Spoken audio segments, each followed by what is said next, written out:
I'm Jim Thomas, an epidemiologist and ethicist in the Gilding School of Global Public Health at the University of North Carolina. I'm going to be speaking with you today about different cultural perspectives in public health ethics.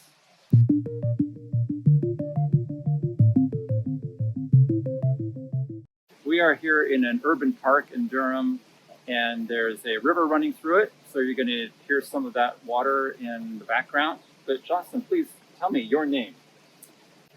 Oh, hi everyone. My name is Jocelyn Santillan-Deras. Can you tell me, Jocelyn, what is the work that you do? Now, currently, I work for the North Carolina Farmworker Health Program, and my role has shifted a little bit, and now I oversee the digital inclusion and emergency preparedness programs there. Okay. So you have been active in public health during COVID. One of the challenges during COVID has been to communicate with the broader population about the risks, about measures to take. As we think about Latino cultures coming to the West, coming to America for various reasons, but many of them perhaps not having English as their first language. What are, as we communicate with people, as we communicate about the risks and the needs, the measures to take, what is important for communication with people whose first language is not English? I think first it's really important to know maybe the population that you're wanting to communicate with. I think it's important to understand how they communicate amongst themselves. And I think that leads you to be able to, in a way, strategize better when you're trying to communicate something as important as, how to respond to a pandemic. I think from just understanding them as a culture or the way that they communicate, you're able to see, are they more conversational? Are they more like they receive messages in a certain way, or they understand messages in a certain way? And then I think from that... What does it mean to be conversational? I think I would explain that as, I guess you can use the word more like personal, whereas like for them, they don't really need to read something or see something. It's more passing it, by having a conversation. Right. And I think the other thing you can add there is understanding understanding that, but then understanding as well who the person that is communicating with them is, or the value, or I guess the status, the hierarchy that they have in that person's life. Yeah. Because information from, an outreach worker might be received differently than maybe a conversation from a doctor. Okay. Because of that, hierarchy of how they view those individuals, and whether it's their profession, their relationship to them, their kinship. What about different Latino cultures or different countries of origin? Does that make a difference? Yeah, that does make a difference. I think because it goes back to, language, and it also can maybe even go back to how those countries might get along with each other. Mexican receiving information from a Puerto Rican might be a little bit reluctant to really digest that information and move forward with it, because there might be word differences, or there might be like the speed of how that Spanish is spoken, and also the perception of, a Puerto Rican versus a Mexican. So that's important as well to take into account.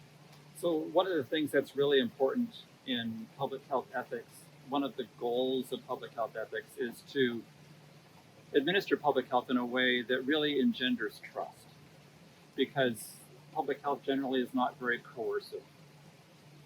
It depends on people really believing in and engaging in what is being done.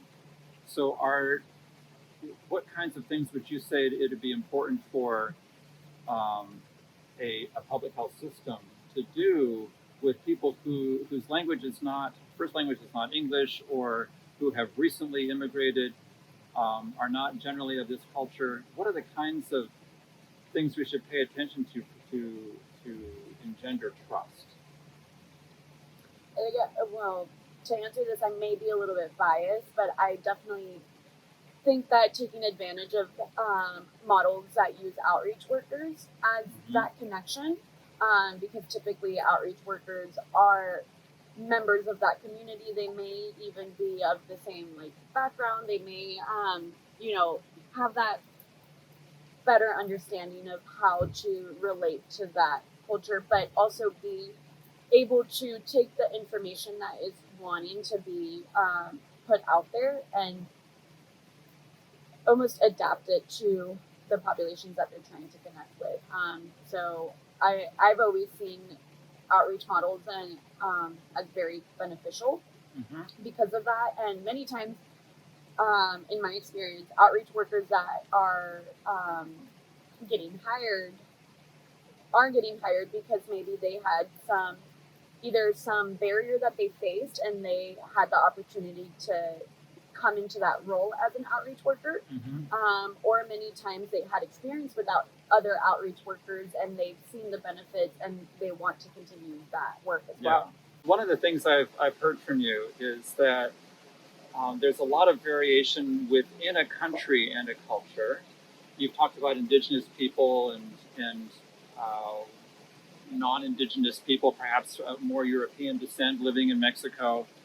And you've talked about people whose language is English but speak their language from different countries, and being able to hear those differences and having attitudes about those differences that could affect trust or how well information is received.